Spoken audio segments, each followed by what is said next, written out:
परमात्मा की तरफ संकेत करता है।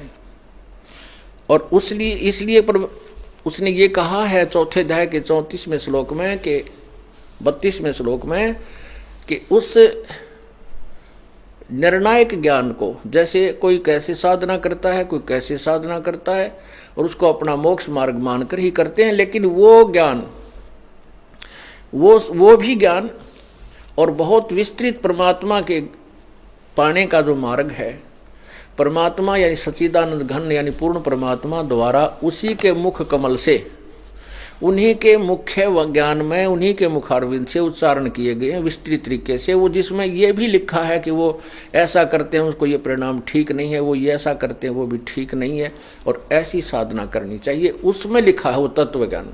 तो गीता जी अध्याय नंबर 4 के श्लोक 34 में कहा है कि उस तत्व ज्ञान को सुन,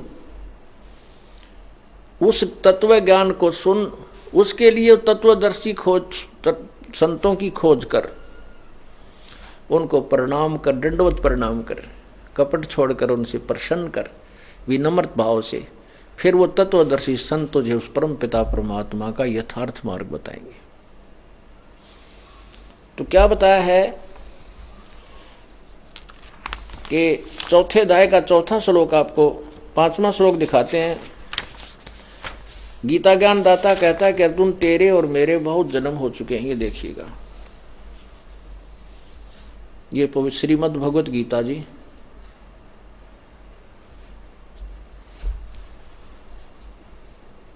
जयदयाल गोविंद का गीता प्रेस गोरखपुर से प्रकाशित है। ये जयदयाल गोविंद का इसका अनुवादक है। अध्याय नंबर 4 श्लोक नंबर 5 अनुवाद इसका यहाँ पर है। हे प्रणतम अर्जुन, तेरे और मेरे,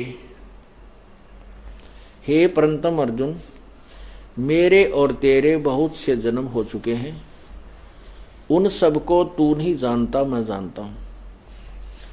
और क्या कहता है कि मेरे 9वें श्लोक में, हे अर्जुन मेरे जन्म और कर्म दिव्य, निर्मल और अलौकिक है। दिव्य यानी अलौकिक है।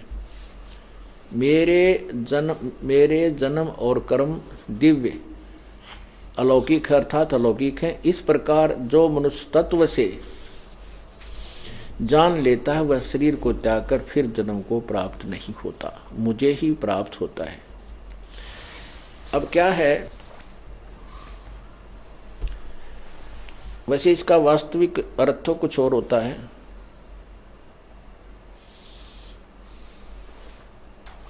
इसका अर्थ तो ये है वैसे वास्तविक में कि अर्जुन मेरे भी जन्म और मृत्यु होते हैं, तेरे भी होते रहेंगे। और जो तत्व ज्ञान से परिचित हो जाता है वो फिर मुझे प्राप्त नहीं होता, वो तो पूर्ण मोक्ष हो जाता है। इसका वास्तविक अर्थ ये है। इन्होंने उलट पुलट कर दिया। तक्त्वा देह पुनः जन्म न एति, पुनः जन्म न एति माम एति स अर्जुन। इसका अर्थ ये बनता है कि वो फिर तत्व से परिचित हो, तत्व ज्ञान से परिचित हो जाने के बाद उसका पुनर्जन्म नहीं होता और जो मुझे बचता है वो मुझे ही प्राप्त होता है। इसका अर्थ ये बनता है। फिर भी हमने सिर्फ ये देखना है कि ये गीता ज्ञान देने वाला कह रहा है कि मेरे भी जन्म मृत्यु होते और तेरे भी, तू नहीं जानता। मेरे जन्म मृत्यु अलौकिक है। अलौकिक के बारे में आपको बताते हैं कैसे अलौकिक है, कि इसका एक विधान बनाया है प्रभु ने इसके जन्म और मृत्यु का काल के। एक ब्रह्मा जी की मृत्यु, एक ब्रह्मा जी का जीवन कितना है, आयु कितनी है। एक 4 युगों की एक चतुर्युग होता है, सतयुग, त्रेता, द्वापर और कलयुग। इनका कुल मिलाकर वर्षों का योग बनता है 43,20,000 4 युग का। ऐसे 1008 चतुर्युग का ब्रह्मा जी का दिन और इतनी ही रात्रि होती है। तो ऐसे ही 2 दिन और रात का 30 दिन और रात का एक महीना बनता है। 12 महीने का एक वर्ष होता है और 100 वर्ष की ब्रह्मा जी की आयु है। अब इसका जो हम वर्षों का हिसाब लाएं तो कोई करोड़ों में जाता है, अरबों में जाता है। इतने अरब की वर्षों की आयु ब्रह्मा जी की है, फिर भी मृत्यु है, क्योंकि ब्रह्मा जी का 51वां वर्ष चल रहा है, उत्तरार्ध चल रहा है, पूर्वार्ध समाप्त हो चुका है। 7 ब्रह्मा जी की मृत्यु के बाद एक विष्णु जी की मृत्यु है, 7 विष्णु जी की मृत्यु के उपरांत एक शिव की मृत्यु है। और इसके दौरान काल जो है अपनी प्रकृति दुर्गा से एक पुत्र पहले ही पैदा करके रख लेता है। तब जिसने रजगुण में मरना है, रजगुण तैयार रखा है, उसको बेहोश रखता है। तमगुण की मृत्यु, सतगुण की मृत्यु होने वाली है तो सतगुण उत्पन्न करके तैयार रखता है ऑटोमेटिक। अब ऐसे जो त्रिलोकीय शिव हो की मृत्यु हुई, 49 ब्रह्मा मर जाते हैं जब एक त्रिलोकीय यानी शिव मरता है, काल का पुत्र तमोगुण शिव की मृत्यु होती है। ऐसे 70,000 शिव जब मर जाते हैं, 70,000 0.7 लाख, तब काल जो ब्रह्मलोक में रहता है ऊपर, जहां ये अपने पुत्र उत्पन्न करता है, ये वहां ब्रह्मलोक में रहता है, वहां इस काल की मृत्यु होती है। ये भी वहां महाशिव रूप में रहता है, उस महाशिव की तब मृत्यु होती है। और वहां ये महाविष्णु ब्रह्मा महाशिव रूप बना लेता है, विष्णु भी रूप बनाता है, लेकिन इसकी मृत्यु 70,000 त्रिलोकीय शिव की मृत्यु के बाद ही होती है। देखिए एक ब्रह्मलोक, ये एक ब्रह्मांड है, ये देखिए एक ब्रह्मांड है, एक ब्रह्मांड का लघु चित्र। पहले पूरा देखो आप,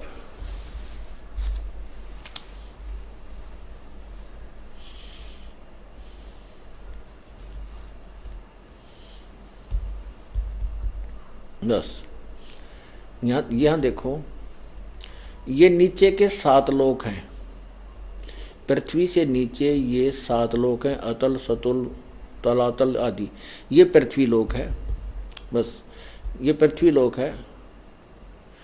और ये ब्रह्मा, ये शिव का लोक है, ये ब्रह्मा जी का लोक है, ये विष्णु जी का लोक है, ये कोमन स्वर्ग है, ये इंद्र का लोक है, ये मानसरोवर है, ये धर्मराज का लोक है, और ये एक अलग से और ब्रह्मलोक है, ये ब्रह्मलोक है। ये काल ने अपना अलग से स्थान बना रखा है, इसके अतिरिक्त ये सारा स्थान अलग है। और यहाँ परमात्मा भी अलग से एक स्थान पर, जैसे राजदूत भवन होता है, प्रत्येक ब्रह्मांड में कबीर परमेश्वर भी अपना अन्य रूप धारण करके रहता है, इन सब को कंट्रोल रखने के लिए। तो यहाँ ये काल यहाँ रहता है, ये एक ब्रह्मलोक है।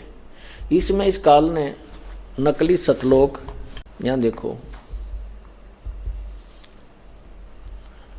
ये देखो और ले,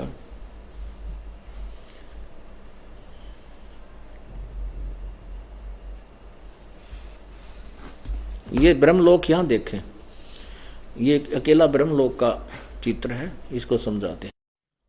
ये तो आपने देखा एक ब्रह्मांड, और इस ब्रह्मांड में ये ब्रह्मलोक है। इस ब्रह्मलोक को हमने फिर यहाँ अलग से बनाया है, ये देखिएगा। ये इस ब्रह्मलोक में एक महेंद्र द्वीप है, इसके बाद फिर महाइंद्र, इसके बाद फिर नकली सतलोक, नकली अलखलोक, नकली अगामी और नकली अनामी लोक काल ने बना रखे हैं।